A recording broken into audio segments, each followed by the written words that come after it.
Magandang umaga po, muli ang inyong lingkod, si Chef Roy. Kumusta po kayo lahat? Shout out po sa inyong lahat.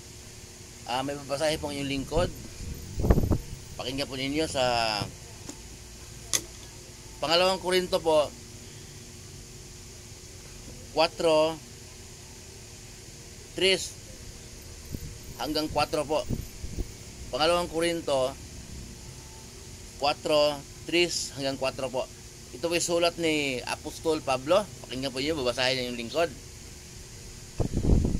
Kung may talukbong pa ang magandang balitang pinahayag namin, ito'y may talukbong lamang sa mga napapahamak. Hindi sila sumasampalataya sapagkat ang kanilang isip ay binulag ng Diyos ng kasamaan sa daigdig na ito upang hindi nila makita ang liwanag ng magandang balita tungkol sa kaluwalhatian ni Kristo Jesus. Siya ang larawan ng Diyos. Okay. Binabasa po na yung lingkod. Paliwanag ko po na ang tinutukoy po dito na Diyos ng sanglibutan ay si Satanas po.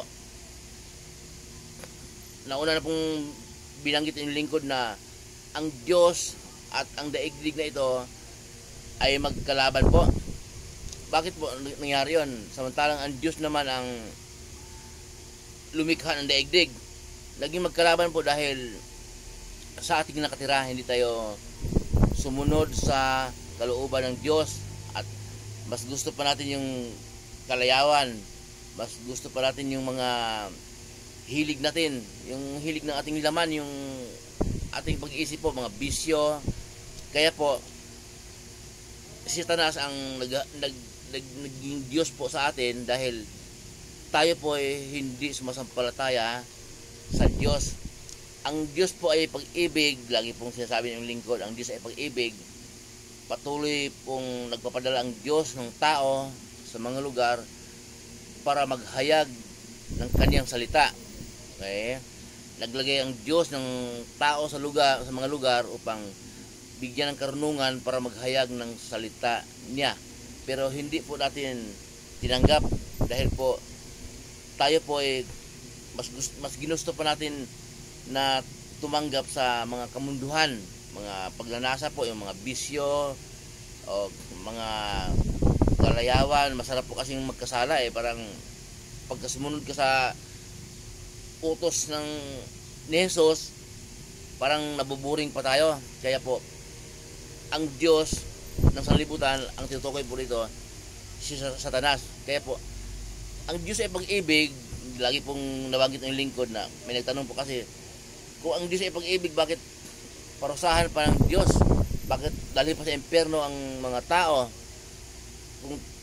Kung talagang ang Diyos ay pag-ibig, ang Diyos po ay banal, kaya ang makakapasok po sa kaharian niya ang mga banal din, yung mga sumasampalataya po sa Kanya. Hindi po pwede tayo makakapasok kung tayo ay makasalanan, kung tayo hindi sumasampalataya sa Kanyang anak ng ating Panginoong Hesus. Kaya po ang sanglibutan na puno ng mga kasalanan, kaya pinamugaran ni Satanas.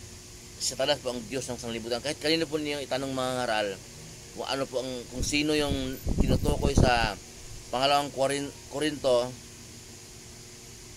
4:4 na sino yung tinutukoy na Diyos ng sanglibutan, ay walang iba po kundi si Satanas po. Kaya po habang nabubuhay po tayo,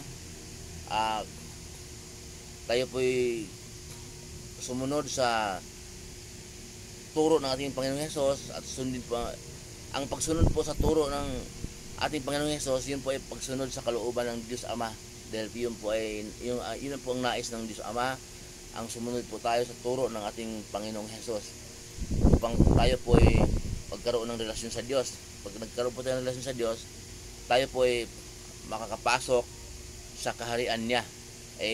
Nauna pong sinasabi ng lingkod na marami pong mababait sa kanyang sariling kapakanan, sariling interes.